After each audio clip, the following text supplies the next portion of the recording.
এই মুহূর্তে কক্সবাজার সৈকতে আছেন রিপোর্টার সুজাউদ্দিন রুবেল। সরাসরি যাচ্ছি তার কাছে। গভীর নিম্নচাপের কারণে সাগর উত্তাল রয়েছে। জোয়ারের পানির চেয়ে স্বাভাবিক যে জোয়ারের পানির উচ্চতা তার চেয়ে 4 থেকে 5 ফুট উচ্চতায় প্রবাহিত হচ্ছে। তবে দুপুর 2টার পর থেকে কিন্তু আবহাওয়া পরিস্থিতি কিছুটা বৈরী অবস্থা বিরাজ করছে।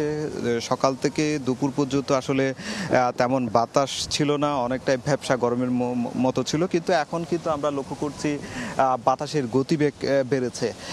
এরই মধ্যে লক্ষ্য করলে দেখা যাবে বিচের যে তথ্য অভিযোগ কেন্দ্র রয়েছে তার পাশে যে নারিকেল গাছগুলো রয়েছে সেগুলো আসলে বাতাসের কারণে অনেকটাই যে হেলে পড়ছে, সেই দৃশ্যগুলো আসলে লক্ষ্য করা যাচ্ছে। এরই মধ্যে আমরা সমুদ্র সৈকতে যেসব পয়েন্ট রয়েছে এসব পয়েন্টে কিন্তু লাল হলুদ পতাকা নামিয়ে লাল পতাকা টাঙানো হয়েছে। আর পাশাপাশি সমুদ্র সৈকতে যে জেট স্কি ছিল সেই জেট স্কি যুগে যারা পর্যটকদের নিয়ে সমুদ্রে গভীর সাগরে ঘুরে আসতো সেই জেট স্কিগুলো নিরাপদ স্থানে সরিয়ে নেওয়া হচ্ছে।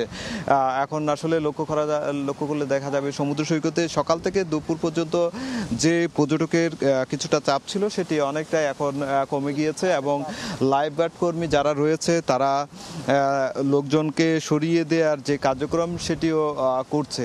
তবে সব কিছু মিলিয়ে আবহাওয়া পরিস্থিতি সময় সময় পাল্টে যাচ্ছে। এক সময় মেঘাচ্ছন্ন, অন্য সময় আবার বৃষ্টিপাত হচ্ছে, আবার ঝড়ো হাওয়া থেকে শুরু করে যে বাতাসের গতিবেগ সেটি বাড়ছে। আমরা স্থানীয় আবহাওয়া অফিসের কর্মকর্তার সঙ্গে কথা বলেছিলাম, তিনি যে বিষয়টি বলছে বিকেল নাগাদ এই গভীর নিম্নচাপটি ঘূর্ণিঝড়ে রূপান্তরিত হবে।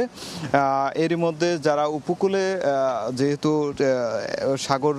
সাগর বেষ্টিত, এই সাগর বেষ্টিত অনেক ট্রলার মাছ ধরতে যায়, কিন্তু 65 দিনের নিষেধাজ্ঞার কারণে অনেক মাছ ধরার ট্রলারগুলো উপকূলে ফিরলেও আমরা কিছু ট্রলার দেখতে পেয়েছি সেগুলো আসলে ফেরার চেষ্টা করছে বলে এখানকার মাঝি মাল্লারা যারা ফিশিং বুট মালিক সমিতির সদস্যরা রয়েছেন তারা সেটি জানিয়েছেন। তবে এখনো পর্যন্ত যে দুশ্চিন্তার যে বিষয়টি হচ্ছে সেটি হচ্ছে এখনো পর্যন্ত অনেক ট্রলার মাছ ধরার যে ট্রলারগুলো রয়েছে সেগুলো ফেরেনি।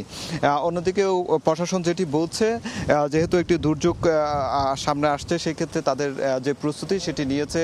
আশ্রয়কেন্দ্র খোলা থেকে স্বেচ্ছাসেবক প্রস্তুত থেকে শুরু করে যে নগদ এবং শুকনো খাবারের যে ব্যবস্থা সেটি তারা করে রেখেছেন।